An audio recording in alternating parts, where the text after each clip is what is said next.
Hi there, my name is Jared Lloyd Koehler, and I'm from Koehler, Wisconsin.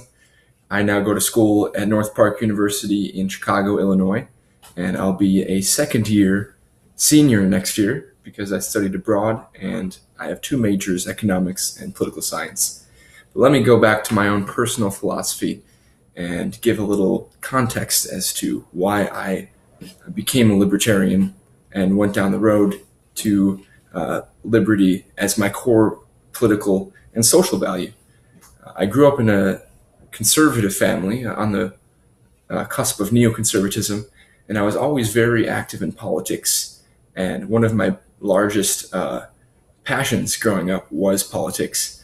And at that time, that manifested into me getting into fights in the playground about George Bush, about the Iraq War. And I quickly realized in the 2008 election, after I met John McCain and Sarah Palin, that this wasn't the philosophy for me. I was more socially liberal, and I also believe in a policy of non-intervention on a foreign policy level, and I believe that civil liberties and the 10th Amendment must be heralded in our society. So what really brought me to libertarianism was the words of Ron Paul, what he had to say about the drug war, about civil asset forfeiture, about the Federal Reserve, and about the military-industrial complex was not even touched upon by the other candidates, and that really showed me the importance of libertarian values in politics and society.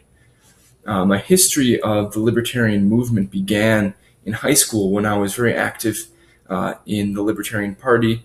Besides having many bumper stickers, I was active in discussion and political involvement in the Libertarian Party. It wasn't until I got to college where I was officially in an organization for the liberty movement called the Freedom Forum.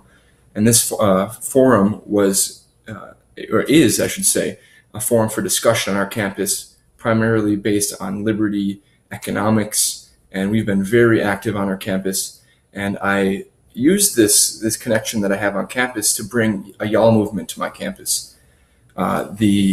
I am the YAL chapter president at North Park University. I began it in the fall because I saw this need for a different voice, a different narrative on our campus. And I felt like YAL was exactly what we needed.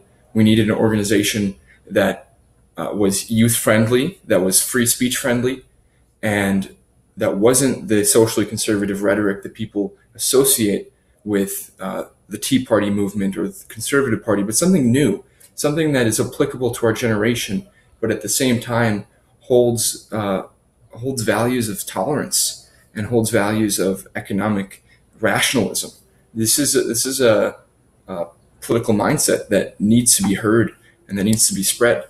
And I've been to two International Students for Liberty conferences because of funding from the Freedom Forum through the Koch Foundation, and I'm very grateful for that funding because I met wonderful network of people around the country. I had a chance to meet Ron Paul and Congressman Thomas Massey. I'm excited to be more connected into this movement, and I'm very passionate of this liberty movement. I see it as one of my primary life goals and missions is to spread liberty, both politically and also just raising myself to start discussions and to convince people not only just on a political level, but on a fundamental level, how liberty basically gives us human dignity, gives us the freedom to choose,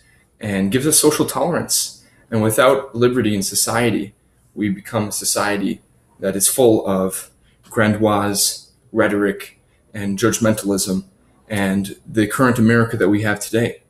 So to conclude my interview, I just want to say that I'm very excited for YALCON. I hope I am accepted so I can have great discussions with many people about important issues that have been completely skipped by the mainstream media. And I hope that I can also pay back and be a part of this movement, not only to receive this information about liberty, but also to take it and apply it on my campus and in my future. And that is why I want to go to YALCON. Thank you.